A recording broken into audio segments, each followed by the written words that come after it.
देवशयनी एकादशी 2025। इस साल देवशयनी एकादशी 5 जुलाई को है या फिर 6 जुलाई को। यह सवाल इसलिए है क्योंकि आषाढ़ शुक्ल एकादशी 2 दिन है। देवशयनी एकादशी से चातुर्मास प्रारंभ होता है। जानते हैं कि 2025 में देवशयनी एकादशी की सही तारीख क्या है। देवशयनी एकादशी का व्रत आषाढ़ शुक्ल एकादशी को रखा जाता है। इस दिन व्रत रखते हैं और भगवान विष्णु की पूजा करते हैं। पंचामृत से भगवान विष्णु का अभिषेक करते हैं और विधि विधान से पूजा करके उनको प्रिय भोग अर्पित करते हैं। इसमें तुलसी का पत्ता जरूर रखा जाता है। इस बार देवशयनी एकादशी की तारीख को लेकर कंफ्यूजन की स्थिति बन रही है। देवशयनी एकादशी का व्रत 5 जुलाई को है या फिर 6 जुलाई को। देवशयनी एकादशी की सही तारीख क्या है? हिंदू कैलेंडर के अनुसार देवशयनी एकादशी के लिए उदयातिथि की मान्यता है। एकादशी तिथि में सूर्योदय जिस दिन होगा उसी दिन देवशयनी एकादशी का व्रत रखा जाएगा। पंचांग के अनुसार इस बार आषाढ़ शुक्ल एकादशी तिथि का प्रारंभ 5 जुलाई शनिवार को 6:58 बजे से होगा। यह तिथि 6 जुलाई रविवार को रात 9:14 बजे खत्म होगी। 5 जुलाई को सूर्योदय के समय दशमी तिथि होगी। इस वजह से देवशयनी एकादशी का व्रत उस दिन नहीं होगा। एकादशी तिथि में सूर्योदय 6 जुलाई को 5:29 AM पर होगा। इस आधार पर देवशयनी एकादशी का व्रत 6 जुलाई को रखना शास्त्र सम्मत होगा। देवशयनी एकादशी के शुभ मुहूर्त। भारतीय संस्कृति में एकादशी तिथियां विशेष आध्यात्मिक महत्व रखती है। इनमें भी देवशयनी एकादशी का स्थान अत्यंत पवित्र और पुण्यदायी माना गया है। यह तिथि भगवान श्री विष्णु की आराधना, आत्मचिंतन और साधना का एक श्रेष्ठ अवसर प्रदान करती है। साथ ही यह समय समाज सेवा, लोक कल्याण और आत्मशुद्धि की ओर नवप्रेरणा का शुभारंभ भी होता है।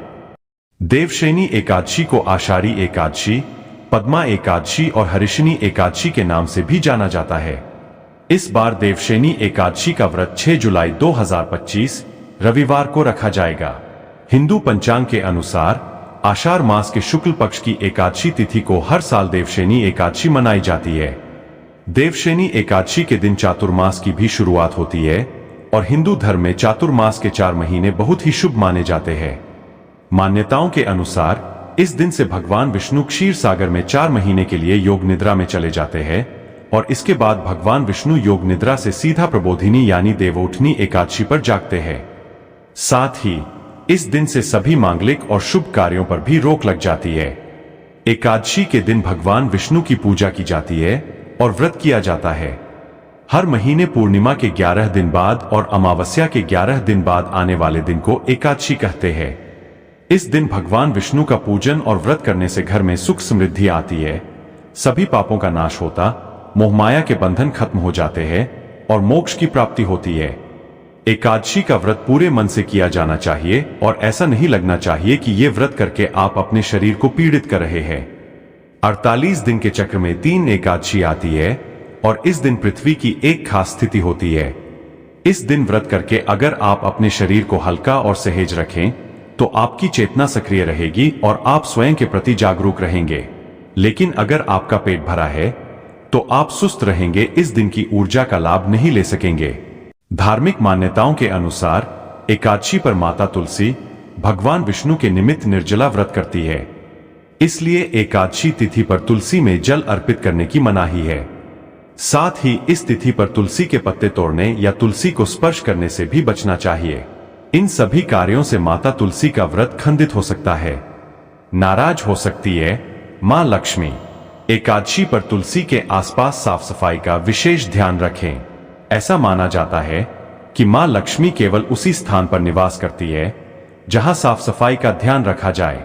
इसके साथ ही तुलसी के आसपास जूते, चप्पल या फिर कूड़ेदान आदि रखने से भी बचना चाहिए, वरना आपको मां लक्ष्मी की नाराजगी झेलनी पड़ सकती है। इस दौरान पूजा पाठ, जप तप, साधना के लिए समय निकालना चाहिए। पंचांग के अनुसार इस साल देवशयनी एकादशी 2025 का व्रत 6 जुलाई को रखा जाएगा। इस तिथि पर व्रत और पूजा करने से सभी पापों का नाश होता है। साधक को हर काम में सफलता मिलती है। तुलसी में मां लक्ष्मी का वास माना जाता है। वहीं तुलसी प्रभु श्री हरि भी प्रिय है। ऐसे में देवशनी एकादशी के दिन तुलसी का महत्व और भी बढ़ जाता है। इस दिन पर तुलसी से जुड़े कुछ नियमों का ध्यान जरूर रखें ताकि आपको मां लक्ष्मी के साथ साथ भगवान विष्णु की भी कृपा की प्राप्ति हो सके। इसके साथ ही देवशनी एकादशी के दिन कुछ ज्योतिषीय उपाय करने से भगवान विष्णु और मां लक्ष्मी की कृपा मिलती है। आइए जानते हैं कि इस तिथि पर तुलसी से जुड़े आपको क्या उपाय करना चाहिए। लाल चुनरी चढ़ाएं, दीपक लगाएं। भगवान विष्णु को तुलसी का पौधा बहुत प्रिय है। उनको लगाए जाने वाले भोग में यदि तुलसी का पत्ता नहीं रखा जाए तो वह उसे स्वीकार नहीं करते हैं। ऐसे में देवशनी एकादशी की शाम को तुलसी के पौधे के पास गाय के घी का दीपक जरूर जलाए। इससे मां लक्ष्मी प्रसन्न होकर घर को धन धान्य से भर देती है। देवशनी एकादशी पर लक्ष्मी नारायण की पूजा के बाद तुलसी माता की भी पूजा करें। उनके सामने अपनी मनोकामना कहते हुए लाल चुनरी चढ़ाएं। मान्यता है कि ऐसा करने से मां लक्ष्मी कृपा होती है और सुख समृद्धि का आशीर्वाद देती है। यदि आपका कोई काम काफी प्रयासों को बाद भी पूरा नहीं हो रहा है तो देवशनी एकादशी पर एक उपाय और कर सकते हैं। तुलसी के पौधे के सामने मनोकामना कहें। इसके बाद इस विश्वास के साथ पौधे पर कलावा बांध दें कि यह काम हो जाएगा। मनोकामना पूरी होने के बाद कलावा खोलकर नदी में प्रवाहित कर दें। संतान प्राप्ति के लिए देवशनी एकादशी पर करे गोपाल स्तोत्र का पाठ, पूरी होगी मनचाही मुराद। देवशनी एकादशी 2025। इस व्रत को करने से साधक को अक्षय फल प्राप्त होता है। इस शुभ अवसर पर मंदिरों में भगवान विष्णु की विशेष पूजा की जाती है। एकादशी के दिन पीले रंग की चीजों का दान करना उत्तम माना जाता है। देवशनी एकादशी 2025। देवशनी एकादशी का धार्मिक महत्व। आषाढ़ महीने में देवशनी एकादशी मनाई जाती है। इस दिन लक्ष्मी नारायण की पूजा एवं भक्ति की जाती है।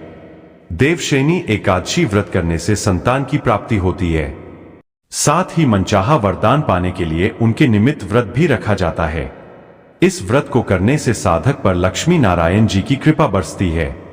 उनकी कृपा से सुख और सौभाग्य में वृद्धि होती है। धार्मिक मत है कि एकादशी व्रत करने से निसंतान दंपति को संतान सुख का वरदान मिलता है। इसके लिए साधक स्त्री और पुरुष एकादशी के दिन भक्ति भाव से लक्ष्मी नारायण जी की पूजा करते हैं। साथ ही संतान सुख या पुत्र रत्न की प्राप्ति के लिए एकादशी का व्रत रखते हैं। अगर आप भी सुख, सौभाग्य और वंश में वृद्धि पाना चाहते हैं तो देवशनी एकादशी के दिन पूजा के समय संतान गोपाल स्तोत्र का पाठ अवश्य करें।